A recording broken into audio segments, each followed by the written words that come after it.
ఏపీలో ఈసారి అధికారంలోకి వచ్చేదెవరు? తుది ఫలితాలు ఎలా ఉండబోతున్నాయన్నది ఉత్కంఠ సర్వత్రా సాగుతోంది.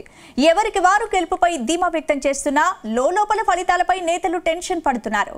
అయితే ఏపీలో ఎన్నికల సరళిపై ఢిల్లీ బీజేపీ నేతలు పూర్తిగా సమాచారం సేకరించినట్లు తెలుస్తోంది. ఫలితాలపై ఒక అంచనాకొచ్చారని చెబుతున్నారు. ఇంతకీ ఫలితాలు ఎలా ఉండబోతున్నాయి? Let's watch.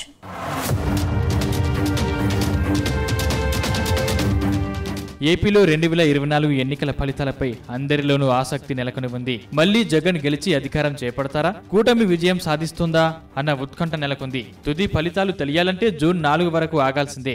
అయితే గెలుపుపైన ఎవరికి వారు ధీమా వ్యక్తం చేస్తున్నారు. 2019 కంటే ఎక్కువ సీట్లు సాధిస్తామని జగన్ విశ్వాసంతో ఉన్నారు.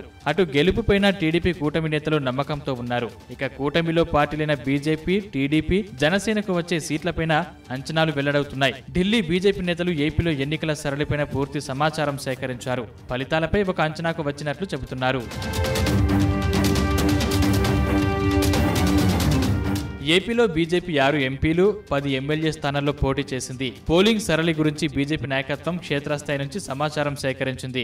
ఏపీలో మెజార్టీ ఓటింగ్, అధికారం ఎవరికి దక్కుతుందనే అంశంపైన దాదాపు ఒక అంచనాకు వచ్చినట్లు చెబుతున్నారు. ఏ పార్టీకి ఎంత శాతం ఓట్లు పోలయ్యాయి, ఏ వర్గాల నుంచి మద్దతు లభించిందనే అంశంపైన పూర్తి స్థాయిలో విశ్లేషణ జరిగినట్లు సమాచారం.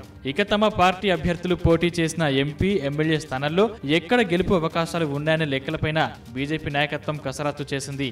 అంతిమంగా ఒక నిర్ణయానికి వచ్చినట్లు తెలుస్తోంది. బీజేపీ పోటీ చేసిన 6 స్థానాల్లో మిత్రపక్ష పార్టీల నుంచి జరిగిన ఓట్ల బదిలీ గురించి ప్రధానంగా ఆరా తీసినట్లు తెలుస్తోంది. ఉత్తరాంధ్రలో 2, గోదావరి జిల్లాలో 2, సీమ ప్రాంతంలో 2 పార్లమెంటు స్థానాల్లో బీజేపీ పోటీ చేసింది. అందులో 2 స్థానాల్లో గెలుపు ఖాయమనే అంచనాకు పార్టీ వచ్చినట్లు తెలుస్తోంది.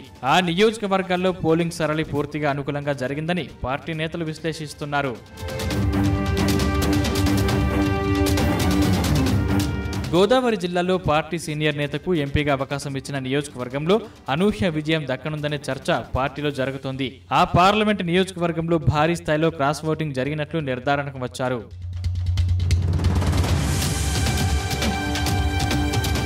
ప్రధాని ప్రచార సభలో పాల్గొన్న మరో నియోజకవర్గంలో మాత్రం ఆశించిన స్థాయిలో సానుకూల ఓటింగ్ జరగలేదని బీజేపీ నేతలు చెబుతున్నారు.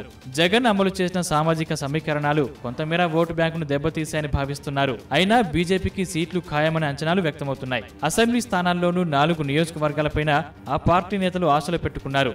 2 స్థానాల్లో గెలుపు ఖాయమని ధీమాగా చెబుతున్నారు. మరో 2 నియోజకవర్గాల్లో కౌంటింగ్ రోజున మాత్రమే ఫలితం తేలే అవకాశం ఉందంటున్నారు.